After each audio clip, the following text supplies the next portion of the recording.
안녕하십니까, 강우진의 인사이트입니다. 자, 오늘은 제가 지난 방송을 통해서 말씀드렸었던 종목들 간단하게 리뷰 한번 해보도록 하겠고, 그 다음에 추가적으로 이 식료품과 관련된 이야기 해보도록 하겠습니다. 자, 영상 시작 전에 채널 구독과 영상 좋아요 버튼 눌러주시면 감사하겠습니다. 자, 일단 제가 21일 지난주 방송이었죠. 이 방송을 통해서 이제 화장품주, 그 중에서도 색조 화장품이 아니라 이 선케어 관련된 종목에 대해서 안내를 드렸습니다. 그러면서 이제 잉그루드랩이 이제 미국 자외선 차단제 수요 급등에 따른 수혜주로 부각이 됐다. 그래서 거래가 들어오기 시작했고 돌파가 확인이 됐다라고 안내를 드렸습니다. 그런데 이제 시장에서 워낙 화장품주들이 관심을 크게 받고 있고 또 상승 랠리를 이어가는 분위기였기 때문에 그런 수급들이 이제 색조 화장품에서 선케어 화장품주들로 이동해서 더 들어올 수가 있다. 그래서 선케어 관련주들은 이제 시작일 것이다. 이렇게 좀 안내를 드린 바가 있습니다. 그래서 이슈에 대해서 다시 한번 좀 설명을 드리고 또 마찬가지로 지금처럼 왜 이쪽으로 수급이 들어올 것인지 왜 봐야 하는지 좀 설명을 드렸습니다. 그 다음에 또 차트 기술적인 부분에서도 다 안내를 드렸죠. 돌파가 나오면서 이제 신고가를 찍었기 때문에 본격적으로 탄력적인 움직임이 나타날 수 있다. 왜냐? 지금 최근 시장 분위기가 사실 시장에서 관심 받고 상승이 나왔었던 종목들, 그런 종목들이 사실 더 가는 움직임이 나타나고 있죠. 오늘 같은 경우에도 시장이 부진했음에도 불구하고 화장품주들은 굉장히 좋은 흐름을 보여줬습니다. 이런 것처럼 지금은 시장에 관심이 가는 쪽, 관심이 쏠리는 쪽을 매매를 해야 된다. 이렇게 좀 안내를 드리기도 했습니다.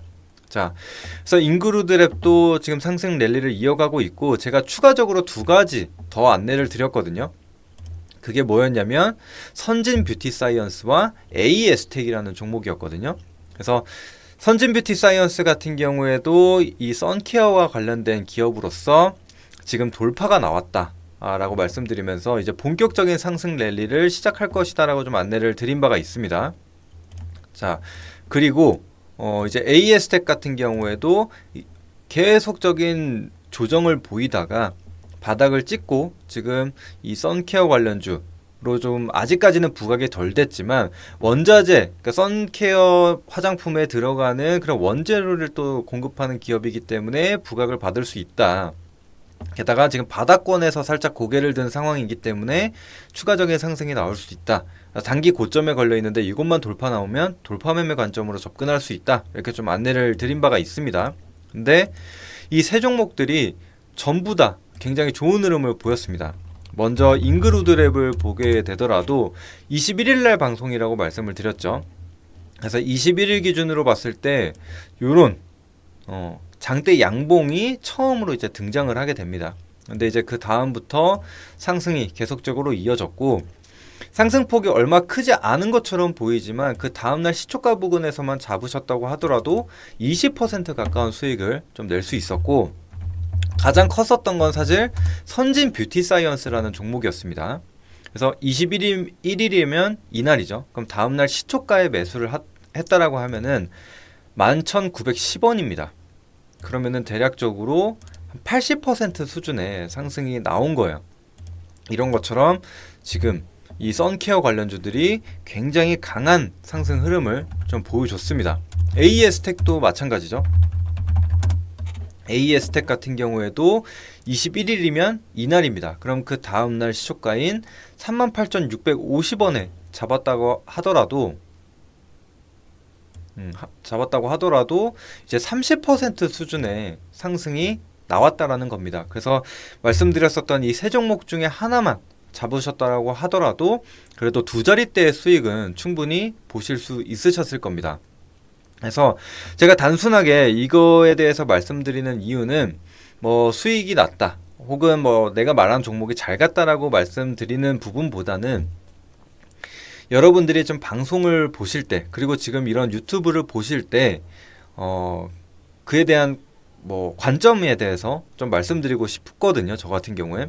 그래서 이런 방송들이 상당히 많을 겁니다. 저뿐만이 아니라 여러 채널 그리고 여러 경제 방송들이 있는데 여러분들이 그런 방송을 보실 때 단순히 나는 종목만 있으면 돼 이렇게 접근하시기보다는 왜 이런 사람들이 이런 종목에 대해서 얘기를 했고 왜 이런 종목들을 봐야 되는지 이런 관점들을 얘기를 할 겁니다. 그럼 여러분들은 종목을 흡수하는 게 아니라 그런 관점, 그런 그러니까 어떻게 접근을 하는지 그런 부분들을 사실 흡수를 하시는 게 좋아요. 그래야 여러분들이 오래오래 살아남고 투자를 하실 수가 있는 겁니다. 그래서 그런 자세에 대해서 좀 말씀드리고 싶어서 제가 이 부분에 대해서 안내를 드린 겁니다. 그래서 여러분들이 그냥 단순하게 특히 이제 오늘 안 가고 또 하루 만에 가지 않는다 라고 해서 그냥 관심을 꺼버리는 경우가 많아요. 근데 너무 하루하루 이런 움직임에 연연하지 마시고 정말로 이 가져갈 수 있는 그런 기다림도 같이 한번 배워보셨으면은 저는 참 좋을 것 같습니다.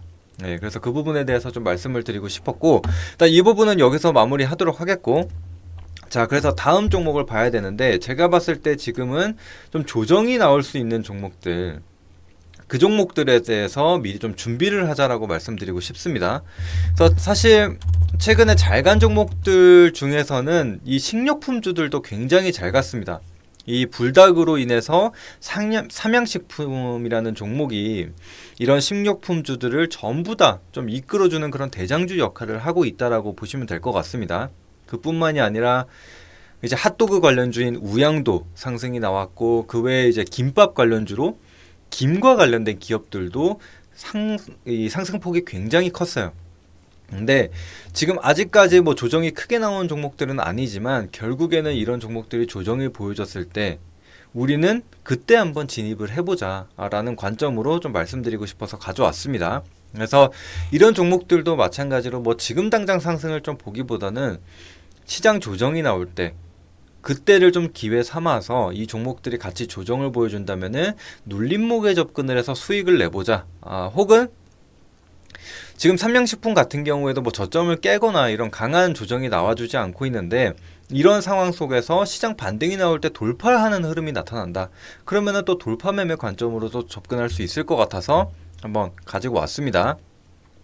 자 그래서 삼양식품 같은 경우에는 실적이 굉장히 좋았죠. 해외 매출 같은 경우에도 무려 75%의 성장세를 보였습니다.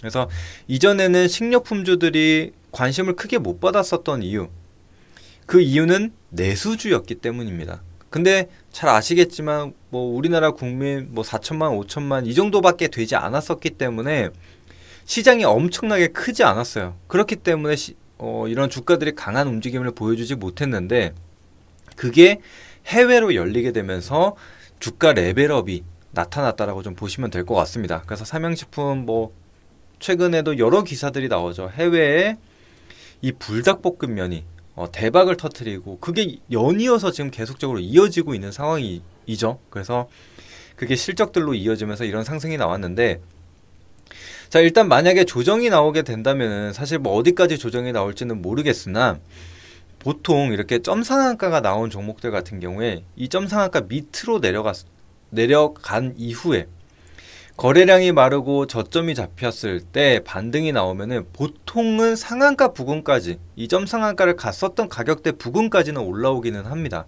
그래서 그런 경향들이 있기 때문에 만약에 삼양식품이 이 점상한가 가격대 밑으로 그럼 44만 6천 원 요 밑으로 내려가게 될 경우죠. 그러면 그때서부터는 본격적으로 우리는 관심을 가져야 됩니다. 혹은 이 갭 구간을 메꾸지 않는다든지 그러니까 49만 원 정도겠죠. 예, 지켜준다든지 혹은 이전 고점 수준, 종가상 고점 수준인 54만 원 정도를 돌파하게 될 경우에는 다시 한번 매매를 해볼 수가 있겠죠. 그래서 요거 기억하시고 자, 일단 큰 종목부터 보도록 할게요. 풀무원이라는 종목도 마찬가지입니다. 지금 이 정배열을 유지하면서 상승이 나오고 있는데 단기적인 조정이 나와주고 있죠. 근데 어떻습니까? 거래량이 많지 않아요. 그러면 이때도 마찬가지로 거래량이 터지면서 상승이 나왔다가 거래량 없이 조정, 다시 단기 이평선 딛고 거래량이 터지면서 반등, 이런 식으로 등락을 좀 보여주고 있는 상황이에요. 그래서 지금도 마찬가지로 거래량 없이 조정이 나오고 있는데 단기 이평선이 11 이평선에서 지지를 받고 반등이 나오냐, 혹은 추가적인 조정이 나오면서 21 이평선을 딛고 반등이 나오느냐, 이런 것들을 좀 체크를 해볼 필요가 있다는 거죠. 그러면은 수익 기회가 좀 주어질 거라고 보여지고요. 빙그레도 마찬가지입니다. 빙그레는 예전에 계절성을 좀 띠는 그런 종목이었죠. 그래서 겨울이 됐을 때 아이스크림을 먹기 때문에 그런 관련주로 움직였어요. 그래서 주가 흐름이 그렇게 재밌는 종목이 아니었습니다. 근데 이제는 어때요? 완전히 흐름이 바뀌었죠. 예, 그런 부분에서 접근을 하고 이것도 마찬가지입니다. 지금 갭이 발생했는데 추가적인 조정이 나와준다면 갭을 메꾸는지 혹은 갭 구간을 지켜주는지 좀 체크를 하시면서 보시면 될 것 같습니다. 그래서 1차 지지 구간은 8만원에서 8만 2천원 정도가 되겠죠. 그 다음에 이 구간을 지켜주지 못한다.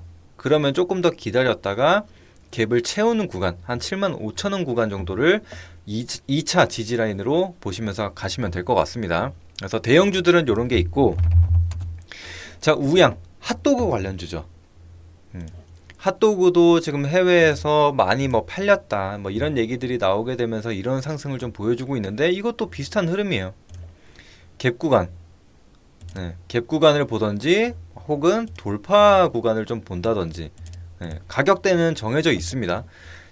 돌파하실 경우에는 7,100원, 조정이 나올 경우에는 6,400원 혹은 5,800원 이렇게 좀 보시면 될 것 같고, 그 다음에 이제 김 관련주들이 있습니다. CJC푸드가 대장격으로 좀 움직여줬는데 이 종목도 마찬가지로 좀 거래량 없이 조정이 나와주고 있죠.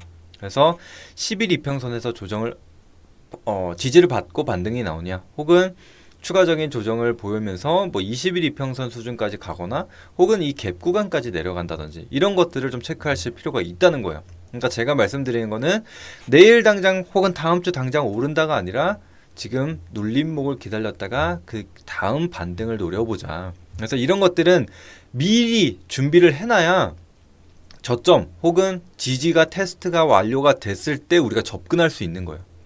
항상 종목이 튀어 오르고 나면 늦습니다. 네, 그래서 이런 것들을 미리 관심 종목에 넣어두시라고 말씀을 드리는 거예요. 이거는 다시 한번 말씀을 드리는 겁니다. 자, 그리고 한성기업. 이 종목도 이제 김과 관련된 기업이라고 좀 보시면 되는데, 역시나 오늘 좀 강한 상승 흐름을 보였죠. 그러니까 이런 흐름이 나타날 수 있다는 거예요. 자, 거래량 없는 조정을 3일 동안 받다가 오늘 슈팅이 나와버려요. 이런 흐름을 좀 보실 수가 있습니다. 사주시푸드 이런 종목들도 다 김과 관련돼서 움직였다는 거예요. 동원 F&B 이런 종목들 보이시죠? 이런 종목들을 관심 있게 좀 보시면 좋을 것 같습니다. 그래서 크게 세 가지, 대형주, 그리고 이제 핫도그 관련주인 우양, 그리고 이제 김 관련주. 지금 이제 식료품 관련주에서는 이렇게 지금 테마가 강하다라고 좀 보시면 될 것 같습니다. 자, 오늘은 이렇게 간단하게 이제 선케어 관련주들, 인그루들의 선진 뷰티 사이언스, AS텍 이렇게 한번 살펴봤고, 이 종목도 마찬가지예요. 지금 최근 상승폭이 컸는데 눌림목이 나오게 된다면은 반드시 반등이 있을 겁니다. 왜냐하면 제가 늘상 말씀드리지만 거래량이 많이 실리고 상승폭이 컸던 종목은 한 번에 죽는 법이 없어요. 반드시 눌림목 이후에 반등이 나왔다가 죽으면 죽었지 한 번에 무너지는 일은 거의 없거든요. 그래서 그런 좀 종목들도 눌림목을 한번 공략을 해보시면 좋을 것 같습니다. 자, 그리고 마지막으로 음식료 관련된 종목들까지도 정리를 해봤습니다. 그럼 여러분들이 이제 관심 종목 쭉 등록해 두시고 다음 반등 한번 공략해 보시면 좋을 것 같습니다. 자, 오늘 준비한 내용 여기까지고요. 저는 또 다음에 좋은 내용으로 찾아뵙도록 하겠습니다. 모두 감사합니다.